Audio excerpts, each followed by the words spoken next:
الحمد لله وكفى وسلام على عباده الذين اصطفى اما بعد۔ محترم حضرات، سیرت سیریز کے آج کے ایپیسوڈ میں ہم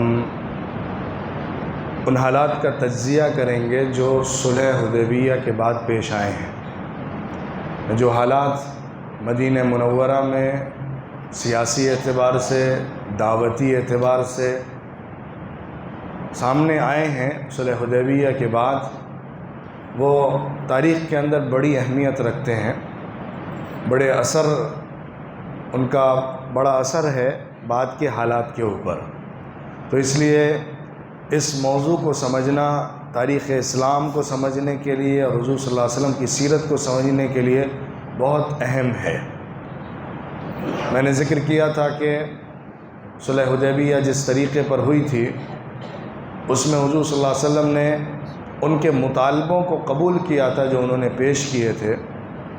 بظاہر ایسا لگ رہا تھا اور بہت سے صحابہ ایسا ہی سمجھ رہے تھے کہ اس میں دب کر صلح کر لی گئی ہے، لیکن واقعات نے ثابت کیا، حضور صلی اللہ علیہ وسلم کی فراست اور نبوت اور اللہ کے فیصلے اور حکمت کا تقاضا تھا کہ یہ مسلمانوں کی تاریخ کا ٹرننگ پوائنٹ بنے، یہ فتح مبین ثابت ہو، یہ عظیم ترین اسلامی تاریخ کے اندر اسلام کے نشو و نما اور فروغ کا ذریعہ بن جائے۔ تھوڑا سا ہم اس پہلو سے غور کرتے ہیں کہ قریش کے لوگوں نے جو صلح کی محمد صلی اللہ علیہ وسلم کے ساتھ، اس کا معنی کیا ہے۔ کچھ اس میں خاص پوائنٹس اور پہلو ہیں جس کو ذرا سمجھنے کی ضرورت ہے۔ پہلی بات یہ ہے کہ کم سے کم قریش کی طرف سے ریکگنیشن ملا، وہ یہ ماننے پر مجبور ہوئے کہ مسلمان جو مدینے میں رہتے ہیں وہ مستقل ایک حکومت کے مالک بن گئے ہیں، ان کی ریاست، ان کی حکومت اور ان کا نظام عمارت قابل تسلیم ہے کہ اس کے ساتھ معاہدہ کیا جا سکتا ہے۔ ابھی تک تو وہ ان کو ماننے کو ہی تیار نہیں تھے، ان کو کسی حیثیت میں نہیں رکھتے تھے۔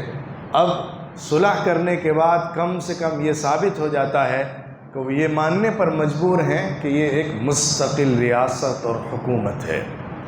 پوائنٹ نمبر 2، ایک امن کا ماحول اس کے ذریعے سے پیدا ہو رہا ہے۔ حضور صلی اللہ علیہ وسلم اس امن کے ماحول جو جنگ کے درمیان صلح ہوتی ہے، اس صلح کی بات ہے، حضور صلی اللہ علیہ وسلم کے لیے یہ سب سے اہم چیز تھی۔ حضور صلی اللہ علیہ وسلم جنگ کسی صورت نہیں چاہتے تھے، مجبوری میں جنگ میں جانا پڑا ہے، اور جب جنگ میں جایا جاتا ہے تو پھر بھرپور مقابلہ کیا جاتا ہے۔ تو حضور صلی اللہ علیہ وسلم کی طرف سے کوشش کبھی ایسی نہیں ہوئی ہے کہ فتنہ پیدا کر کے لڑائی کو بڑھایا جائے، بلکہ حضور تو ہمیشہ جنگ کو ختم کرنے، جنگ کو روکنے کی کوشش کرتے رہے۔ آپ دیکھیے، بدر ہو، احد ہو، یا مدینے کے داخلی حالات ہوں، سب میں مجبوری میں حضور صلی اللہ علیہ وسلم کو وہ کارروائیاں کرنی پڑی ہیں جو جنگی کارروائیاں کہلاتی ہیں۔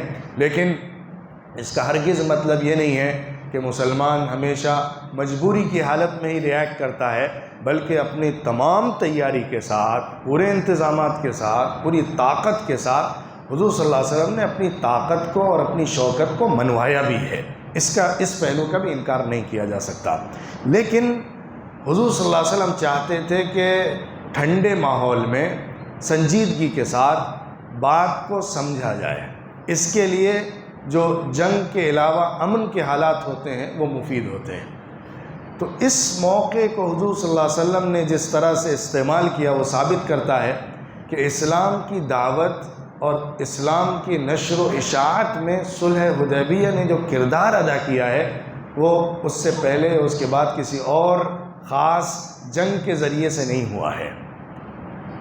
چوتھا پوائنٹ یہ ہے کہ اس کے ذریعے سے سنجیدگی کے ساتھ ایک دوسرے کے ساتھ انٹریکٹ کرنے کا موقع ملا۔ مسلمان اور غیر مسلم جو مشرکین ہیں مکے کے اور مکے کے باہر کے بھی، وہ ٹینس کے ماحول میں جس طرح سے مسلمانوں کو دیکھ رہے ہیں اس میں دعوت کا صحیح جو پہلو ہے وہ ان کے سامنے نہیں آ پا رہا ہے، اصل جو اسلام کی روشنی ہے وہ ان کے سامنے نہیں کھل پا رہی ہے۔ جب ٹھنڈا ماحول ہوگا، امن کا ماحول ہوگا، صلح کا ماحول ہوگا، جنگ بندی کا ماحول ہوگا، اور آپس میں ایک دوسرے کے ساتھ ملاقاتیں بھی ہو سکیں گی، تو پھر ایک دوسرے کے کردار کو، ایک دوسرے کے اخلاق کو، ایک دوسرے کے دین کو، ایک دوسرے کے مزاج کو، ایک دوسرے کی زندگی کو سمجھنے کا موقع ملے گا، اور وہ سارے اثرات پڑے۔ انہوں نے جب دیکھا کہ ایک نئی قوم بن گئی، انہی کے گھر کے لوگ ہیں، انہی کے خاندان کے لوگ ہیں، انہی کے بچے ہیں، انہی کے بھائی بند ہیں، لیکن کیا تبدیلی آ گئی ہے، بالکل الگ مخلوق سے بن گئے ہیں، برائی ان سے ہوتی نہیں ہے، گناہ کے قریب نہیں جاتے، کسی طرح کے اخلاقی کرائسس میں نہیں پڑتے، ہمیشہ ایک اچھے کردار اور معاملات کے اندر صفائی اور ہمیشہ امانت داری کا خیال کر کے سامنے آتے ہیں، تو یہ چیز زبردست اثر ڈالنے والی تھی۔ اسی کا نتیجہ ہوا، یہ بات نوٹ کرنے کی ہے، اسی کا نتیجہ ہوا کہ صلح حدیبیہ کے بعد 1-2 سال کے اندر، یعنی فتح مکہ سے پہلے اتنے لوگ مسلمان ہوئے ہیں جتنے اسلام کے آنے کے بعد سے اب تک ہوئے تھے۔ امام ابن شہاب زہری رحمۃ اللہ علیہ نے لکھا ہے کہ جو لوگ مسلمان ہوئے ہیں 15 سالوں میں، یعنی حضور صلی اللہ علیہ وسلم کے نبی بننے کے بعد سے 5 ہجری تک، 6 ہجری تک جب صلح حدیبیہ ہوئی ہے، ان کی ایک تعداد ہے، لیکن اس کے بعد مکہ فتح ہونے سے پہلے جو صلح کا پیریڈ تھا، اس پیریڈ میں جتنے لوگ مسلمان ہوئے ہیں وہ اتنے ہی ہیں جتنے پہلے ہوئے تھے، بلکہ اس سے زیادہ ہیں۔ امام ابن ہشام رحمۃ اللہ علیہ اپنی سیرت کی کتاب میں اس کی دلیل دیتے ہیں، اور بہت ویلڈ دلیل ہے جس سے بات سمجھ میں آ جاتی ہے۔ وہ کہتے ہیں اس کی دلیل یہ ہے کہ زیادہ لوگ مسلمان ہوئے۔ صلح حدیبیہ میں کتنے لوگ گئے تھے؟ یاد رکھیے، جب صلح حدیبیہ میں حضور صلی اللہ علیہ وسلم مطلب عمرے کے لیے جانے والے تھے، تو آس پاس کے قبیلوں کے لوگ شامل ہو گئے تھے آگے جانے کے لیے عمرے کے غرض سے، تو ان کی تعداد جابر بن عبداللہ کی روایت کے مطابق 1400 ہے، 1400 ہے۔ ٹھیک ہے، آپ مدینے والوں کی زیادہ تعداد پکڑ لیے جو اس میں نہیں آئی تھی، جیسا کہ غزوہ خندق میں ہم نے ذکر کیا تھا کہ تقریباً 3000 لوگ شریک تھے، جو کہ یوں سمجھیے گویا کہ پورے مدینے کے نوجوانوں کی آبادی تھی۔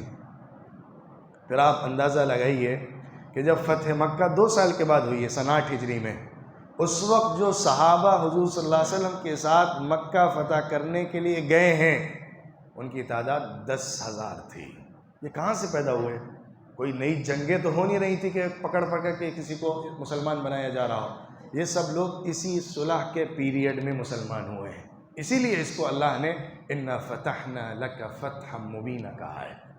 اور اس سے ایک اور دلیل آپ لے سکتے ہیں کہ جو لوگ یہ کہتے ہیں کہ اسلام تلوار کے زور پر پھیلا ہے، ان کے منہ پر زبردست تماچا ہے یہ واقعہ، کیونکہ پورے پیریڈ میں جتنے لوگ مسلمان ہوئے ہیں وہ ان سے بہت کم ہیں جتنے کہ صرف صلح کے بعد دعوت کے ذریعے سے ہوئے ہیں۔ تو اصل اسلام جو پھیلا ہے وہ دعوت سے پھیلا ہے۔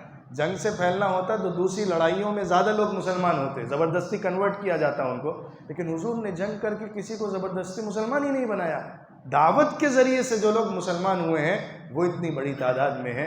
یہ باتیں صاف ظاہر کرتی ہیں کہ صلح حدیبیہ واقعتاً ایک فتح مبین تھی، اور اسلام کے پھیلنے کا اور دعوت و تبلیغ کا ایک زبردست پیش خیمہ ثابت ہوئی تھی۔ مکے سے نکل کے لوگ آ رہے تھے اسلام قبول کرنے کے لیے، باہر کو تو چھوڑیے، حضرت خالد بن الولید رضی اللہ عنہ، حضرت عمرو بن العاص رضی اللہ عنہ، بڑے مشہور صحابہ ہیں۔ حضرت خالد جو پرشین امپائر کے فاتح ہیں حضرت عمر کے دور کے، عمرو بن العاص جنہوں نے مصر کو فتح کیا ہے، اور زبردست ان کی خدمات ہیں جنگی پہلو سے۔ تو ان دونوں لوگ صلح حدیبیہ کے بعد ہی آ کر مسلمان ہوئے ہیں۔ دوسری طرف میں نے کل اشارہ کیا تھا کہ ابو جندل جس کو واپس کر دیا گیا تھا، اس کے بعد ابو بصیر کر کے ایک شخص تھا جو مدینے آیا تھا، لیکن صلح کے نتیجے میں اس کو واپس کرنا تھا، لیکن وہ مدینے سے رفو چکر ہو کے بھاگا اور سیف البحر کے علاقے میں جا کر بس گیا۔ پھر مکے سے جو لوگ کمزور تھے مسلمان وہ سب آ کے وہاں ملنے لگے، جو نئے مسلمان ہوتے تھے مدینے نہیں آ سکتے تھے وہ سب اس کے پاس جا کے ملنے لگے، وہاں ایک بستی بس گئی اور جو بھی مکے کے قافلے جاتے تھے ان کو لوٹتے تھے۔ انہوں نے حضور صلی اللہ علیہ وسلم کو لیٹر لکھا، اے اللہ کے رسول ہم پریشان ہو گئے ان سے، آپ ان کو بلا لیجئے، ہمارا پیچھا چھڑائیے ان سے۔ تو اس سے معلوم ہوا کہ حضور صلی اللہ علیہ وسلم نے کس طرح سے اس زبردست فراست کے ساتھ یہ صلح کی تھی اور اس کے بہتر نتائج برآمد ہوئے تھے۔ پھر حضور صلی اللہ علیہ وسلم نے جو خطوط لکھے ہیں بادشاہوں کو، ان خطوط کے نتیجے میں جو اسلام کا فروغ ہوا ہے، میں اس پر بات کروں گا، لیکن اس سے پہلے میں ایک اور واقعہ ذکر کرنا چاہتا ہوں جو اصل میں کل کے درس کا تھا، لیکن آج اس کو میں شامل کر رہا ہوں، صلح حدیبیہ سے پہلے کا ہے۔ حضور صلی اللہ علیہ وسلم کے صحابہ جو الگ الگ بٹالین کی شکل میں روڈوں پر، راستوں پر، شاہراہوں پر گشت کیا کرتے تھے، ایک دفعہ وہ لوگ ایک علاقے میں تھے کہ وہاں سے ایک شخص کا گزر ہوا جس کا نام تھا سمامہ ابن اثال حنفی، قبیلہ بنو حنیفہ کا سردار تھا۔ انہوں نے اس کو دیکھا، پکڑ کے لے آئے، مدینہ منورہ میں لایا گیا اور اس کو پلر کے ساتھ باندھ دیا گیا۔ مدینہ منورہ میں مسجد نبوی قید خانہ تھا، اسی میں اس کو پریزن کے طور پر رکھ دیا گیا اور اس کو قید کر دیا گیا۔ جب بھی حضور صلی اللہ علیہ وسلم اس کے پاس سے گزرتے تھے، نماز کے لیے آتے تھے پانچوں نمازوں میں، اس کے پاس سے گزرتے تھے اور کہتے تھے سمامہ کیسا محسوس کر رہے ہو، کیا خیال ہے تمہارا؟ وہ کہتا تھا جواب میں ان تنعم علی شاکرین، ان تقتل تقتل ذا زمین وان تنعم علی شاکرین، اگر تم کسی کو اگر تم مجھے مارتے ہو تو ایک خون کرنے والے کو مارو گے، یعنی میں نے اسلام کے خلاف جو مہم کی ہے، میں نے اسلام کے خلاف جو سازشیں کی ہیں، اس کے نتیجے میں مجھے مارا جائے گا تو ایک خونی کو مارا جائے گا، لیکن اگر تم مجھ پر احسان کرو گے تو یاد رکھنا ایسے پر احسان کرو گے جو احسان کو یاد رکھتا ہے، مطلب میں تمہارا بدلہ دوں گا۔ اگر تم کو مال چاہیے تو منہ سے بولو کیا چاہیے، میں حاضر کر دوں گا۔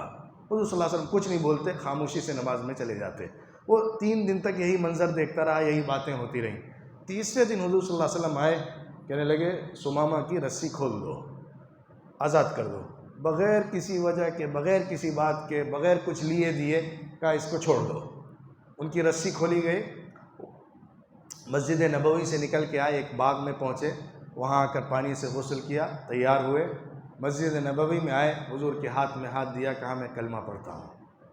جو منظر دیکھا مسجد نبوی کا، جو نماز کا طریقہ دیکھا، جو حضور کے اخلاق کو دیکھا، بلا کسی غرض کے معاف کرنے کا حضور صلی اللہ علیہ وسلم کا جو نمونہ دیکھا، اس نے ایسا اثر ڈالا کہ اسلام ان کے سامنے کھل گیا۔ 1000 دشمنی کے بعد وہ سارے پردے چاک ہو گئے جو دشمنی کی پرتیں دلوں میں نفرت کی وجہ سے بیٹھی ہوتی ہیں، اسلام کو قبول کیا اور فرمایا اللہ کے رسول میں عمرے کے لیے نکلا تھا، آپ کے ساتھیوں نے پکڑ لیا ہے۔ حضور نے کہا تمہیں خوشخبری ہو، عمرہ تم کرو گے، جاؤ۔ مکہ مکرمہ آئے عمرہ کرنے کے لیے، عمرہ کر رہے تھے، لوگوں نے دیکھا کہ ان کے اندر چینجنگ آ گئی ہے، یہ جس طرح عمرہ کر رہے ہیں وہ معبودوں کے سامنے نہ جھک رہے ہیں، نہ ہاتھ جوڑ رہے ہیں، نہ پوجا کر رہے ہیں، تو کہنے لگے سبوت یا سمامہ، اے سمامہ کیا تم بددین ہو گئے ہو؟ تو انہوں نے کہا میں بددین نہیں ہوا ہوں، میں نے محمد صلی اللہ علیہ وسلم کے ہاتھ پر اسلام کو قبول کر لیا ہے، خدا کی قسم جس کے قبضے میں میری جان ہے، تمہارے پاس بنو حنیفہ کے قبیلے سے ایک دانہ بھی گیہوں کا نہیں آئے گا، بھوکے مارے جاؤ گے، یہاں تک کہ رسول تمہیں اجازت دے دیں، کیونکہ مکے والوں کا پورا ڈیپینڈ جو تھا غلے کے لیے وہ اسی کے اوپر تھا جو یہاں سے ایگریکلچر ہوتا تھا۔ یمامہ میں جو آج کا ریاض کا ایریا ہے اس کے آس پاس کا، وہاں پہ بنو حنیفہ قبیلہ آباد تھا، اس علاقے میں کھیتی باڑی زیادہ ہوتی تھی، وہیں سے غلہ مکے والوں کے پاس آتا تھا، کیونکہ مکے میں کوئی کھیتی باڑی تھی نہیں، مدینے میں ہوتی تھی یا دوسری بستیوں میں ہوتی تھی، مکے والے تو ٹریڈرز تھے، غلہ وہیں سے ملتا تھا۔ وہ یہ قسم اٹھا کر واپس چلے گئے۔ مکے والوں کے لیے مشکل اور مصیبت آ گئی، کھانا پینا نہیں، غلہ نہیں، بہت سخت دشواری۔ انہوں نے حضور صلی اللہ علیہ وسلم کو ایک خط لکھا، یہ صلح حدیبیہ سے پہلے کی بات ہے، مطلب ابھی جنگ چل رہی تھی، خندق میں وہ سب پورے مدینے کو ختم کرنے کے لیے کوشش کر کے واپس گئے ہوئے تھے۔ انہوں نے لیٹر لکھا، محمد صلی اللہ علیہ وسلم کو بڑی اپنی رشتہ داریوں کا حوالہ دیا کہ ہم بھوکے ہیں، پریشان ہیں، آپ اجازت دے دیجئے، حضور کی رحمت پر قربان جاؤ کہ کیسے دشمنوں کے ساتھ بھی ان کا سلوک تھا۔ انہوں نے لکھا سمامہ کو کہ تم ان کا غلہ روانہ کر دو، مت روکو، ان کو بھوکا مت مارو، میری طرف سے اجازت ہے کہ تم ان کو کھانا اور غلہ پہنچاؤ۔ یہ واقعہ بھی بڑی اہمیت رکھتا ہے حضور صلی اللہ علیہ وسلم کے اخلاق کو پیش کرنے کے لیے، حضور صلی اللہ علیہ وسلم کے کردار کو سامنے لانے کے لیے۔ بہرحال صلح حدیبیہ کے بعد جیسا کہ میں نے ذکر کیا کہ زمین بدل رہی تھی، حالات تبدیل ہو رہے تھے، اسلام کی طرف لوگ پھر سے آنے لگے تھے، مختلف قبیلے دوبارہ سے حضور صلی اللہ علیہ وسلم کے ساتھ الائنس کر رہے تھے، اور صرف سیاسی الائنس نہیں تھا بلکہ مذہبی طور پر کنورٹ ہو رہے تھے، بغیر لڑائی اور جنگ کے وہ قبول کر رہے تھے۔ حضور صلی اللہ علیہ وسلم نے کچھ لیٹرز لکھے ہیں جو بڑے بڑے سپر پاورز کو لکھے، جس سے ایک بات صاف ہو جاتی ہے کہ اسلام آفاقی دین تھا، پورے عالم کے لیے آیا تھا، بڑے بڑے سرماؤں کو چیلنج کرنے والا تھا، وہ صرف مکے کے لوگوں کا دین نہیں تھا بلکہ پوری انسانیت کا دین تھا۔ حضور صلی اللہ علیہ وسلم نے پرشین امپائر کے امپیرر کو، رومن امپائر کے امپیرر کو، ایجپٹ کے بادشاہ کو، نجاشی کو، ایتھوپیا یا ابیسینیا کے بادشاہ کو، اور اس کے علاوہ اور بھی عرب کے اندر جو الگ الگ گورنرز اور عمرا تھے ان سب کو لیٹرز لکھے ہیں۔ میں تھوڑی اس کی تفصیلات آپ کے سامنے رکھوں گا۔ یہ سارے لیٹرز جو لکھے گئے ہیں جن کا میں ابھی تذکرہ کروں گا وہ سب سن 6 ہجری کے اخیر اور سن 7 ہجری کے شروع کے ہیں، یعنی صلح حدیبیہ کے فوراً بعد کے۔ بعد میں بھی لیٹرز لکھے گئے ہیں جو سن 7 میں، سن 8 میں، سن 9 میں، سن 10 میں، یہاں تک کہ سن 11 میں بھی ہوئے ہیں، وہ بعد کے واقعات ہیں۔ ابھی جو دعوت کے لیے حضور صلی اللہ علیہ وسلم نے عالمی پلیٹ فارم کو چنا تھا اس کو سامنے رکھتے ہوئے ہم ان خطوط کا تجزیہ کریں گے، ان لیٹرز کا تجزیہ کریں گے جو حضور نے بھیجے ہیں۔ ایک پہلا لیٹر حضور صلی اللہ علیہ وسلم نے ہرقل کی طرف روانہ کیا تھا۔ ہرقل ٹائٹل تھا رومن امپائر کے امپیرر کا، بادشاہ کا۔ وہ کرسچن مذہب کو ماننے والے تھے۔ حضور صلی اللہ علیہ وسلم نے اس کے پاس حضرت دحیہ ابن خلیفہ کلبی رضی اللہ عنہ کو بھیجا۔ حضور کا سلیکشن بھی دیکھیے کیسا تھا کہ جس مملکت میں اپنے قاصد کو بھیجا ہے، اپنے ایمبیسڈرز کو بھیجا ہے، وہ سب کے سب لوگ وہاں کی زبان کو، وہاں کی سیاست کو، وہاں کے حالات کو سمجھتے تھے۔ یوں سمجھیے کہ حضور صلی اللہ علیہ وسلم نے عالمی تناظر میں اپنی فتح کے لیے ٹیم تیار کر کے رکھی ہوئی تھی۔ حضرت دحیہ ابن خلیفہ کلبی کو حضور صلی اللہ علیہ وسلم کا لیٹر دیا جاتا ہے۔ لیٹر روانہ کرنے سے پہلے مشورہ ہوتا ہے، حضور سے کہا جاتا ہے کہ آپ ایک مہر بنائیے، سیل بنائیے، کیونکہ جو انٹرنیشنل جو لیٹرز دیے جاتے ہیں یا انٹرنیشنل جو ڈائیلاگ اور ایک دوسرے کے ساتھ ریلیشن شپ ہوتی ہے اس کے اندر سیل کی بڑی اہمیت ہوتی ہے۔ جس لیٹر کے اوپر سیل ہوتی ہے اسی کو مانا جاتا ہے کہ اس کی طرف سے اتھینٹک ہے۔ تو حضور صلی اللہ علیہ وسلم نے اپنی ایک انگوٹھی بنائی اور اس کے اندر سیل رکھی۔ انگوٹھی حضور صلی اللہ علیہ وسلم نے شوق سے خود سے پہلے سے نہیں پہنی ہے بلکہ سیل کے طور پر پہنی ہے۔ اس کے اوپر کندہ تھا، لکھا ہوا تھا محمد رسول اللہ، یہ حضور کی سیل کا نشان تھا۔ ابھی بھی اس کی علامتیں آپ کو مل جائیں گی، نیٹ پر اویلیبل ہیں، اس شکل میں، شیپ میں جو حضور صلی اللہ علیہ وسلم کے خاتم کے اندر سے ملتی ہے۔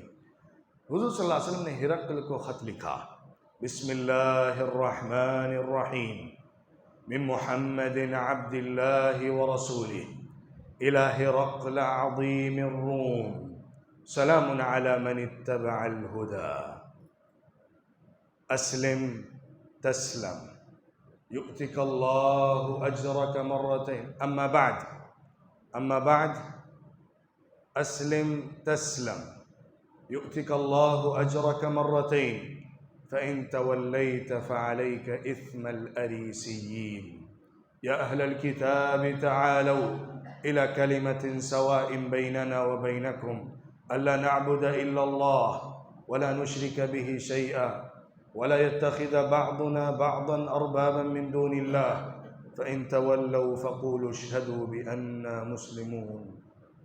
بسم اللہ الرحمن الرحیم، محمد اللہ کے بندے اور اللہ کے رسول کی طرف سے ہرقل کے بڑے لیڈر کی طرف خط ہے۔ سلامتی ہو اس پر جو ہدایت کو قبول کر لے۔ اما بعد، اس کے بعد بیان یہ ہے ہمارا کہ اسلام کو تم قبول کرو، تم بھی سیف ہو جاؤ گے، محفوظ ہو جاؤ گے، اور اللہ تمہیں دوہرا اجر دے گا، کیونکہ تم کرسچن مذہب کو، حضرت عیسیٰ علیہ السلام کے مذہب کو ماننے والے ہو۔ اس مذہب کو قبول کرو گے جو اسی کا سلسلہ ہے تو تمہیں ڈبل اجر ملے گا، اور اگر نہیں مانتے ہو تو پوری ریاست کے لوگوں کا گناہ تمہارے سر پر آئے گا۔ اے اہل کتاب، اس کلمے کی طرف آ جاؤ جو ہمارے اور تمہارے درمیان کامن ہے، کہ ہم اللہ کے علاوہ کسی کی عبادت نہیں کریں گے، شریک کسی کو اس کے ساتھ نہیں ٹھہرائیں گے، اور آپس میں بعض لوگوں کو خدا کی جگہ پر نہیں رکھ لیں گے۔ اگر وہ لوگ مانتے ہیں تو ٹھیک ہے، نہیں مانتے ہیں تو آپ کہیے تم گواہ رہنا ہم مسلمان ہیں۔ یہ لیٹر تھا حضور صلی اللہ علیہ وسلم کا جو ہرقل کو بھیجا۔ حضرت دحیہ ابن خلیفہ کلبی رضی اللہ عنہ اس لیٹر کو لے کر پہنچے، ہرقل کے دربار میں ان کو پیش کیا گیا۔ انہوں نے لیٹر رکھا، اس نے پڑھا، غور کیا۔ وہ جانتا تھا کہ یہ جس مذہب کی دعوت دے رہے ہیں وہ سچا مذہب ہے، وہ عیسائی مذہب کا اچھا ماہر تھا، اور بعد میں آنے والے نبی کو جانتا تھا۔ اس نے کہا اچھا ٹھیک ہے، میں اس پر غور کروں گا۔ بڑا اعزاز و اکرام کیا، اچھے طریقے پر حضور صلی اللہ علیہ وسلم کے ایمبیسیڈر کو واپس کیا، ریسپیکٹفلی اور ادب کے ساتھ حضور صلی اللہ علیہ وسلم کو جواب دیا۔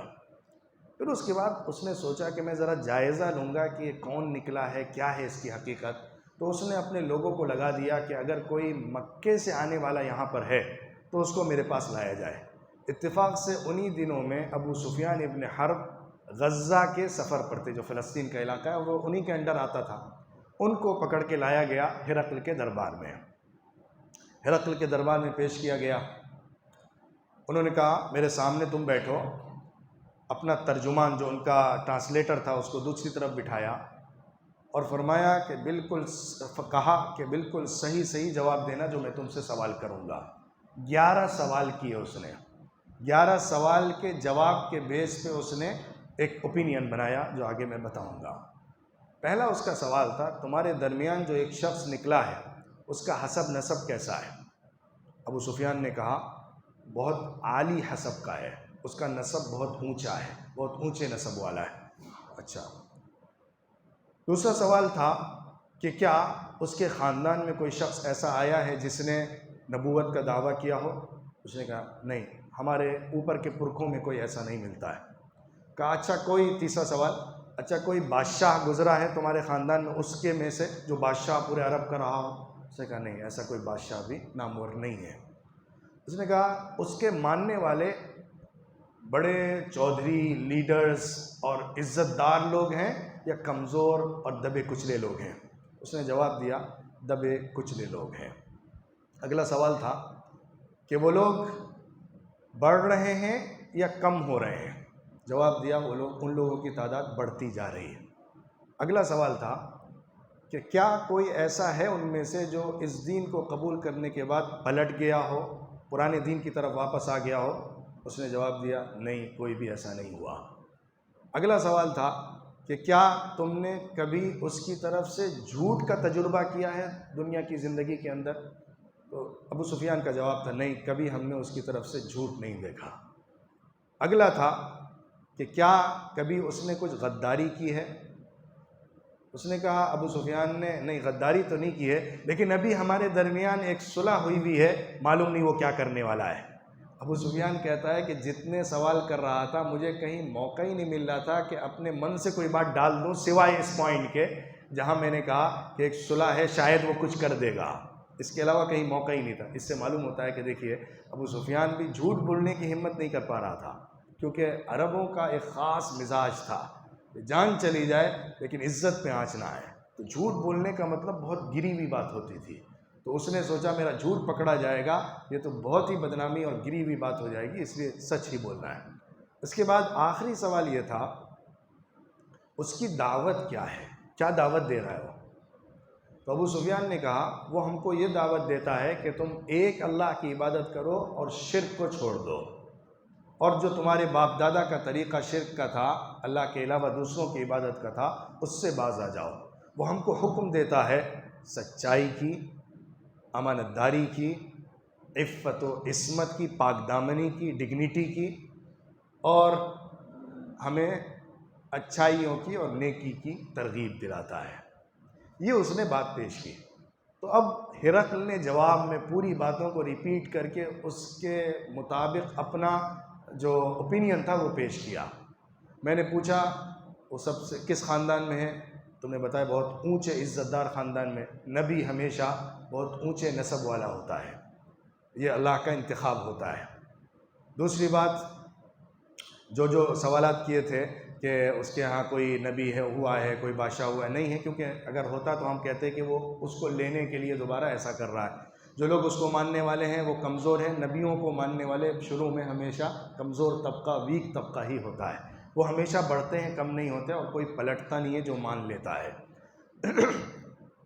اور اس کی زندگی میں سچائی ہے، امانت داری ہے، غداری نہیں ہے۔ ایسا ہی نبی کا کردار ہوا کرتا ہے، اور جس بات کا حکم دے رہا ہے وہ شرک سے بچنے کا اور توحید کا، یہی نبیوں کی دعوت رہتی ہے، اور جن اخلاق کی تلقین کر رہا ہے وہ نبیوں کی طرف سے دیے جانے والے پیغامات ہوتے ہیں۔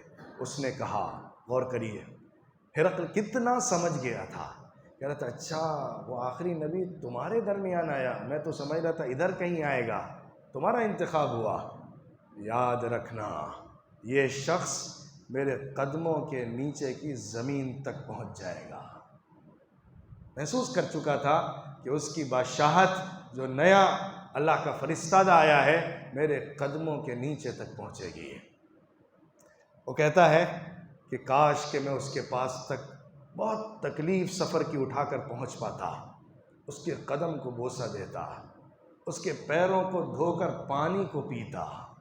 ایسی عقیدت کا اظہار، گویا کہ اسلام اس کے اندر سرایت کر رہا تھا۔ اسی درمیان اس نے سوچا چلو میں اپنے لوگوں کے سامنے حقیقت کھولوں۔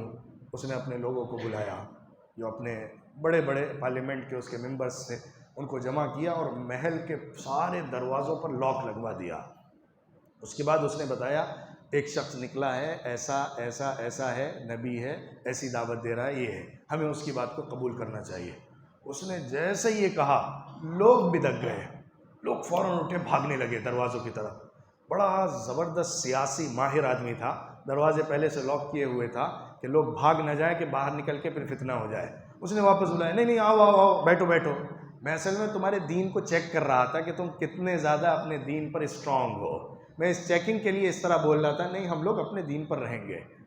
کہا گیا ہے کہ اس کے دل میں ایمان گھسا لیکن نکل گیا۔ دنیا، بادشاہت، مملکت کی محبت نے اس کو اسلام سے محروم کر دیا، ورنہ اسلام اس کے سامنے کھل چکا تھا۔ بہرحال یہ واقعہ ہرقل کے ساتھ پیش آیا۔ دوسرا لیٹر حضور صلی اللہ علیہ وسلم نے کسریٰ کو بھیجا۔ کسریٰ پرویز، جو پرشین امپائر، فارس کا امپیرر بادشاہ تھا۔ ڈائریکٹ اس تک تو نہیں پہنچا حضور صلی اللہ علیہ وسلم کا قاصد، وہ بہت دور تھا۔ حضور صلی اللہ علیہ وسلم نے حضرت عبداللہ ابن حذافہ سہمی رضی اللہ عنہ کو بھیجا ایک علاقے تک، کہ جہاں جا کر بصرہ کے علاقے میں، کہ وہ جا کر وہاں پہ اس بادشاہ جو کسریٰ ہے اس کا لیٹر پہنچائیں۔ اس کا لیٹر غالباً کسریٰ کے محل تک پہنچایا گیا۔ کسریٰ کے محل تک وہ لیٹر آیا۔ حضور صلی اللہ علیہ وسلم نے اس کو جو خط لکھا تھا اس میں لکھا تھا بسم اللہ الرحمن الرحیم من محمد رسول اللہ الى کسریٰ عظیم فارس، سلام علی من اتبع الہدى وآمن باللہ ورسولہ وشہد ان لا الہ الا اللہ وانی رسول اللہ الى الناس کافہ لینذر من کان حیا، اسلم تسلم فإن تولیت فعلیک اثم المجوس۔ مہر لگی ہوئی تھی، محمد رسول اللہ کی طرف سے خط ہے کسریٰ کو، جو فارس کا بڑا لیڈر اور بادشاہ ہے۔ سلامتی ہو اس پر جو ہدایت کو قبول کرے اور اللہ اس کے رسول پر ایمان لائے اور گواہی دے کہ اللہ کے علاوہ کوئی معبود نہیں ہے، اور میں سارے انسانوں کی طرف رسول بنا کر بھیجا گیا ہوں تاکہ ہر زندہ انسان کو خبردار کر دوں اللہ کے فیصلے اور آخرت کے بارے میں۔ اسلام لے آؤ، تم سلامتی میں رہو گے، اور اگر نہیں لاتے ہو تو سارے مجوسیوں کا، یعنی ایران میں رہنے والے سارے لوگوں کا گناہ تمہارے سر پر ہوگا۔ کسریٰ جو تکبر اور غرور کا شکار تھا، اس نے خط دیکھتے ہی غصے میں اس کو پھاڑا اور کہا میرا غلام اور بندہ مجھے اس طرح سے خط لکھے گا؟ عرب کے لوگ جو غلامی کی زندگی گزارنے والے ہیں، جن کے پاس ایک حکومت تک نہیں ہے، جن کا کوئی امپائر نہیں ہے، وہ لوگ ہم کو ایسے لیٹر لکھیں گے؟ اس طرح بڑی کرختگی کے ساتھ، بڑی برے اور بھونڈے انداز میں اس نے حضور صلی اللہ علیہ وسلم کو رسپونڈ کیا اور خط کو پھاڑ کر پھینک دیا۔ حضور صلی اللہ علیہ وسلم تک یہ خبر پہنچی، بلکہ اس نے لیٹر لکھا اپنے والی کو، جو بصرہ کا والی تھا، بازان کر کے یمن میں، یمن کے علاقے کا جو والی تھا اس کا بازان، اس کو خط لکھا کہ تم اس شخص کو مدینے سے پکڑ کے میرے پاس پہنچاؤ اور اپنے قاصد کو بھیجو۔ تو بازان نے اپنے طرف سے ایک شخص کو بھیجا اور اس کے ساتھ ایک اور آدمی کو لگایا کہ حضور صلی اللہ علیہ وسلم کے پاس پہنچے اور بتایا کہ اس کو بلایا ہے کسریٰ نے۔ وہ شخص آیا حضور صلی اللہ علیہ وسلم کے پاس، حضور نے فرمایا ٹھیک ہے آج ٹھہرو، صبح آنا۔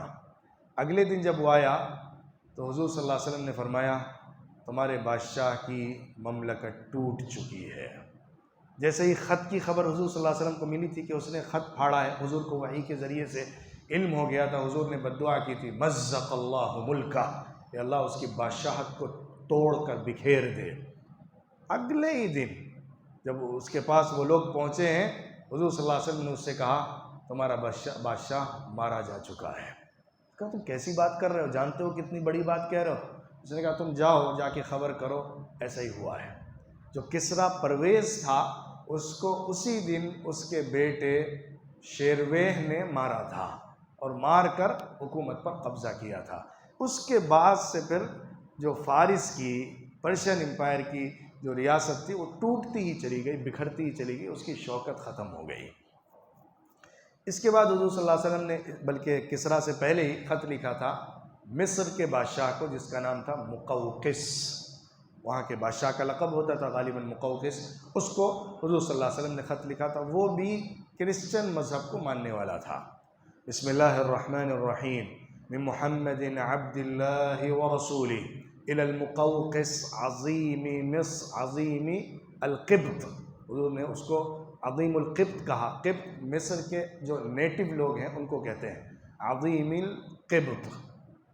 سلام علی من اتبع الہدی اما بعد، اسلم تسلم، اسلم واسلم یؤتک اللہ اجرک مرتین فإن توليت فعليك إثم أهل القبط يا أهل الكتاب تعالوا إلى كلمة سواء بيننا، وہ آیت لکھی۔ یعنی جو لیٹر حضور صلی اللہ علیہ وسلم نے ہرقل کو لکھا تھا تقریباً وہی اس کے اندر میں مضمون تھا جو مقوقس کو لکھا تھا۔ نوٹ کرنے کی بات یہ ہے کہ ہرقل کو اور مقوقس کو حضور صلی اللہ علیہ وسلم نے جو لیٹر لکھا ہے اس کے اندر اپنے نام کے ساتھ، محمد کے ساتھ عبداللہ اور رسول اللہ لکھا۔ کسریٰ کو جو لکھا تھا اس میں صرف رسول اللہ لکھا، کیونکہ یہ لوگ عیسیٰ علیہ السلام کو ماننے والے تھے اور ان کو ابن اللہ کہتے تھے، اللہ کا بیٹا۔ تو اپنا تعارف اس طرح سے کرایا کہ میں اللہ کا بندہ ہوں۔ بیٹے کا تصور ہمارے یہاں نہیں ہے نبی کے لیے، اللہ کا بندہ اور اللہ کا رسول ہوں۔ اور اس کے ساتھ بھی وہی ساری باتیں کی جو اس کی قوم کو مخاطب کر کے اس کے حوالے سے، جیسا کہ ہرقل کے ساتھ کہا تھا۔ مقوقس نے بہت ریسپیکٹفلی اس خط کو لیا، بہت عزت و احترام کے ساتھ۔ جو حضور صلی اللہ علیہ وسلم کا قاصد اس کے پاس آیا تھا، حضرت حاطب ابن ابی بلتعہ رضی اللہ عنہ، حضور صلی اللہ علیہ وسلم کا لیٹر لے کر مقوقس کے پاس گئے تھے، بڑا اکرام کیا اور 2 باندیاں حضور صلی اللہ علیہ وسلم کی خدمت میں روانہ کی۔ ان میں ایک ماریہ قبطیہ ہیں جن سے حضور صلی اللہ علیہ وسلم کے ایک بیٹے حضرت ابراہیم پیدا ہوئے تھے اور ان کا انتقال بچپن میں ہو گیا تھا۔ وہ اسی باندی سے تھے جو اس مقوقس نے بھیجی تھی حضور صلی اللہ علیہ وسلم کی خدمت میں، ماریہ قبطیہ۔ تو اس نے بڑے ریسپیکٹفلی اس کو لیا اور اس کا جواب بھی دیا، حضور صلی اللہ علیہ وسلم کے پاس خط بھیجا۔ چوتھا خط ایک بڑے بادشاہ کو حضور صلی اللہ علیہ وسلم نے جو بھیجا ہے وہ ایتھوپیا یا بیسینیا، جس کو نجش حبشہ کہا جاتا ہے، اس کے بادشاہ کو بھیجا، نجاشی کو۔ اس کے اندر ذرا لمبا خط تھا، اس کے اندر حضور صلی اللہ علیہ وسلم نے اللہ کا تعارف کراتے ہوئے اللہ کی کچھ صفات ذکر کی ہیں، الملک القدوس السلام المؤمن المہیمن العزیز، الملک القدوس السلام المؤمن المہیمن، یہ صفات لکھی۔ اور اس کے بعد حضور صلی اللہ علیہ وسلم نے اپنا موقف پیش کیا عیسیٰ علیہ السلام کے بارے میں اس لیٹر کے اندر، انی اشہد ان عیسی ابن مریم روح اللہ وکلمتہ القاها الى مریم البتول الطیبة الحصینہ فحملت بعیسیٰ من روحه ونفخه كما خلق آدم بیدہ۔ میں گواہی دیتا ہوں کہ عیسیٰ جو مریم کے بیٹے ہیں وہ اللہ کے کلمہ، اللہ کی روح پھونکی ہوئی ہے، ان کو اللہ نے ڈالا ہے مریم کے اندر، جو مریم بڑی پاک دامن، عزت دار، بڑی ڈگنیٹی والی عورت، بڑی نیک خاتون اور بہت محفوظ اور تمام طرح کے عیب سے پاک عورت تھی۔ انہوں نے اس بچے کو حمل میں اٹھایا اللہ کے پھونکنے اور اللہ کے خاص تخلیق کے ذریعے سے، جیسا کہ اللہ نے اپنے ہاتھ سے آدم کو پیدا کیا تھا۔ میں تمہارے سامنے دین کو پیش کر رہا ہوں، ایک اللہ کو مانو، اس کے ساتھ شرک نہ کرو اور مجھے رسول قبول کرو۔ میں نے بات پہنچا دی ہے، نصیحت تمہارے سامنے پیش کر دی ہے، تم حق کو قبول کر لو۔ حضور صلی اللہ علیہ وسلم نے نجاشی کے پاس عمرو ابن امیہ ضمری رضی اللہ عنہ کو بھیجا تھا۔ یہ تمام جو لیٹرز ہیں یہ سن 6 ہجری کے ہیں، صرف کسریٰ کو سن 7 کے شروع میں بھیجا ہے۔ اس کی طرف سے بھی بڑا اچھا رسپانس آیا، بلکہ اسلام کو بھی قبول کرنے کا واقعہ اس کی طرف سے ملتا ہے۔ اس کے علاوہ حضور صلی اللہ علیہ وسلم نے مکہ مکرمہ میں رہنے والے جو دوسرے گورنرز یا بڑے بڑے والی لوگ تھے ان کے پاس بھی لیٹر لکھا۔ حضور صلی اللہ علیہ وسلم نے بحرین کے والی کی طرف لیٹر لکھا جس کا نام منذر ابن ساوا تھا، اس نے اسلام کو قبول کیا، بڑی ریسپیکٹفلی لیٹر کو لیا، اسلام کو قبول کیا۔ یہ جزیرۃ العرب کے اندر کے علاقے ہیں۔ دوسرا حضور صلی اللہ علیہ وسلم نے لیٹر لکھا عمان کے 2 بھائیوں کو جو والی تھے، ایک جیفر ابن جلندی، دوسرا عبد ابن جلندی، ان دونوں کو لیٹر لکھا، انہوں نے بھی اسلام قبول کیا، دونوں بھائیوں نے۔ تیسرا حضور صلی اللہ علیہ وسلم نے یمامہ کے بادشاہ حوزہ ابن علی کو خط لکھا، اس نے اسلام قبول نہیں کیا بلکہ برے طریقے پر اس کو رد کیا اور کہنے لگا ٹھیک ہے میں اس شکل میں مانوں گا کہ اگر محمد صلی اللہ علیہ وسلم مجھ سے یہ معاہدہ کریں کہ وہ جتنی ریاستوں کو آگے فتح کرتے جائیں گے آدھا مجھے ساتھ شیئر کریں گے، یعنی مجھ سے ڈیل کریں کہ جو بادشاہت ملے گی ان کو اس میں سے آدھی میری رہے گی۔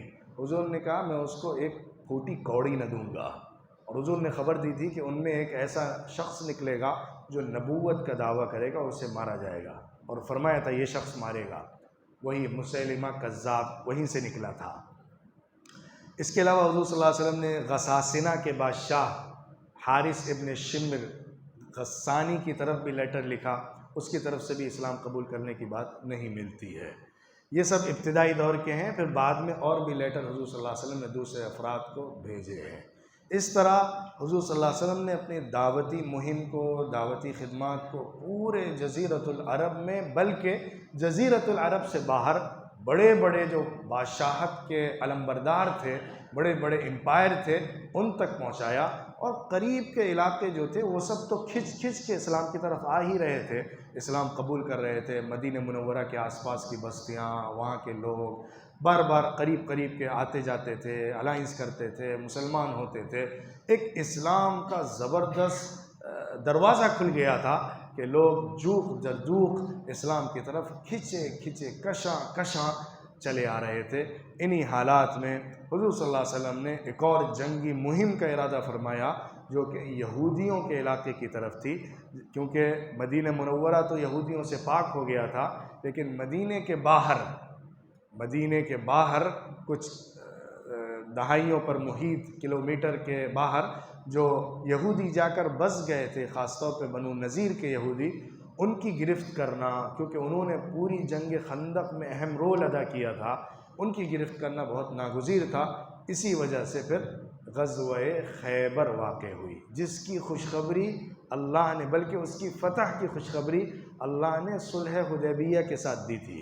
بیعت الرضوان جب ہوئی تھی تو اللہ نے خیبر کے فتح کرنے کی خوشخبری اور اس میں غنیمت ملنے کی خوشخبری دے دی تھی۔ لقد رضي الله عن المؤمنين إذ يبايعونك تحت الشجرة فعلم ما في قلوبهم فأنزل السكينة عليهم وأثابهم فتحا قريبا ومغانم كثيرة تأخذونها۔ اللہ راضی ہو گیا ان لوگوں سے جنہوں نے حضور صلی اللہ علیہ وسلم کے ساتھ پیڑ کے پاس بیعت کی تھی، یعنی بیعت الرضوان جس کو کہا جاتا ہے۔ اللہ کی خاص رضا ملی ہے ان لوگوں کو جنہوں نے حضور صلی اللہ علیہ وسلم کے ساتھ وہاں پر بیعت کی تھی۔ اللہ جانتا ہے کہ ان کے دلوں میں ایمان ہے، اس ایمان کو اللہ نے پہچان لیا اور سکینت کو ان کے اوپر نازل کیا، اور ان کو بدلے میں اللہ نے قریب میں حاصل ہونے والی ایک فتح دے دی ہے، اور بہت زیادہ مال غنیمت دیا ہے جس کو وہ لینے والے ہیں۔ یہ غزوہ خیبر اسی کے بعد ہوئی ہے سن 7 ہجری میں، جس میں حضور صلی اللہ علیہ وسلم نے سن 7 کے شروع میں ہی یہ مہم کی ہے۔ اس کی تفصیلات انشاءاللہ ہم اگلی قسط میں بیان کریں گے، جو یہودیوں کے ساتھ گویا کہ پورے جزیرۃ العرب کے اندر آخری وار اور آخری اٹیک تھا، جس میں ان کا صفایا کیا گیا اور ان کے خطرات سے اسلامی ریاست کو محفوظ کر لیا گیا۔